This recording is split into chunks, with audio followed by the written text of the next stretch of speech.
안녕하세요. 예수의 비전 선교교회 안희한 목사입니다. 전과 온실은 선지자가 아닙니다. 선지자는 하는 말을 틀리지가 않아요. 선지자가 한 말은 하나님의 말씀이기 때문에 100% 맞습니다. 전과 온실가 한 말은 다 틀려요. 전과 온실은 권력을 따라다니는 해바라기입니다. 누가 좀 잘 될 것 같거나 권력을 가졌거나 대통령이 되었거나 영향력이 생기면은 거기에 빌붙어서 아부하는 일을 너무너무 잘해요. 안희단 목사님이 최근에 김문순 씨가 매스컴에 조명을 받으니까 여기에 또 이제 아부하는 모습을 글로 써서 저한테 보내주셨더라고요. 들어보세요. 요즘 김문수 장관이 좀 각광받자 전광훈 교주가 20년 전 김문수가 경기지사 할 때 대통령 된다는 계시를 받았다고 방송한다. 모습이 저절로 나옵니다. 도대체 전세는 세상 모든 게 당신이 주관해서 되는 줄 여기는 모양이다. 우간다 대통령을 자기가 만들었다는가 하고 이명박 박근혜도 해가 대통령 만들었다고 하질 않나? 심지어 한국의 대통령은 내 손 거치지 않고는 될 수 없다고 한다.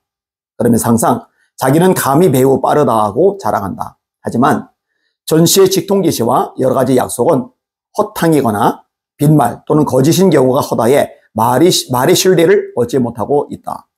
물론 그 추종 신도들이야 광적으로 열광하겠지만 말이다. 과거 대선 때 전씨는 자기 당의 후보를 김경재 씨로 세웠다. 그러면서 통일 대통령이 될 것이라고 했었다. 당시 강현재, 주옥선 등을 통해 윤통과 그의 부인을 비판하는 등 그러다가 전세가 윤통 쪽으로 기울어지자 자기 당 후보인 김경재 총재에게 선거 비용도 안 대주고 냉대하다가 사퇴시켜버리고 만다. 그는 윤통 지지자로 돌아서면서 내가 감옥에 있을 때 이미 윤석열이 대통령 될 것 계시받았다고 둘러댔다. 이 얼마나 아이러니컬한 드라마인가. 김경재 총재는 당시 당했던 고충을 방송으로 남겨놨다. 그 방송을 들어보면 대강 이렇다. 김경재 총재가 통일 대통령 된다는 계시를 받았다며 나를 후보로 해놓고 윤석열이 대세가 되자 선거비용으로 50억, 100억을 요구했다고 비난하면서 나를 버렸다.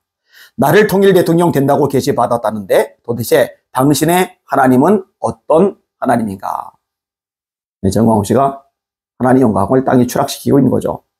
이런 내용이었다. 이렇게 말이 달라지니 신뢰할 수 없는 것이다. 사회적 리더는 신뢰가 자본이다. 이게 깨지면 아무리 미사여구나 위협적 선동에도 길게 갈 수가 없다.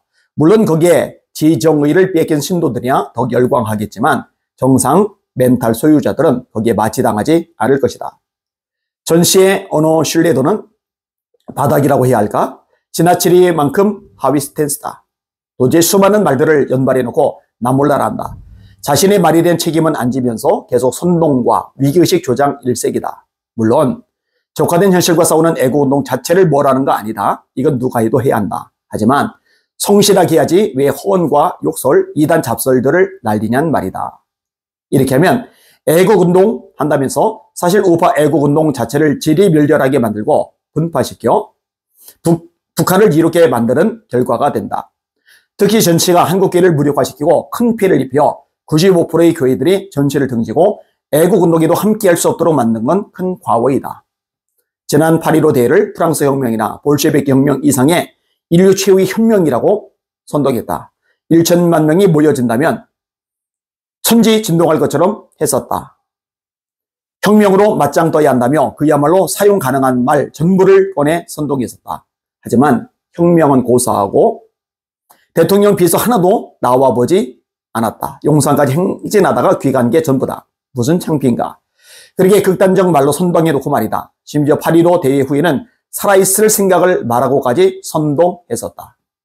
언어는 사물과 사태의 표상이고 그림이며 본질의 표출이다. 그렇게 아무 말이나 던져놓기만 하고 결과가 없으면 사회의 도덕성의 피해가 크다. 특히 목회자 타이틀 가지고 하니까 한국교회의 그 피해가 축적되기 마련이다. 전실은 8.15 총선 끝나면 기독총을 용산에 짓겠다 했고 설계비만 104억이 들었다고 했다. 하지만 아직도 소식이 없다. 기독총 건축비가 2조 원 들어왔다는데 이번에 84억도 없어 간신히 차용해 수습했다는 등은 이해하기 어려운 장면들이다. 2조가 있으면 거기서 84억 좀 사용할 만도 한데 말이다. 모든 게 불씨를 초래한다. 이뿐인가. 수많은 약속들이 뻥 아니었나? 그리움이 온다. 폼페이오가 온다. 미국의 20인의 의원들이 온다. 이성만 대학을 짓는다. 영화도 만든다. 동상도 광화문에 세우겠다. 총선 후 내란이 일어난다. 주의 재림이 없는 한 전시당이 오석한다. 모두 허언이 아닌가. 이러면서 또 10월 3일 개천절에 혁명적 행사를 하겠다고 하는 모양인데 하는 걸 뭐라는 것 아니다. 이렇게 실리를 읽고서야 무슨 일이 되겠냐고 우려하는 것이다.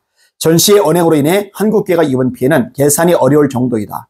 교계 지도자들과 대형교회 목사님들 그리고 이단 대책위 등은 무엇을 하고 있는지 모르겠다.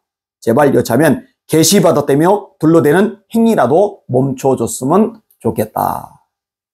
역할을 안 하죠. 직무유기입니다. 돈 먹은 거예요. 진흙탕 싸움이 무서운 거예요.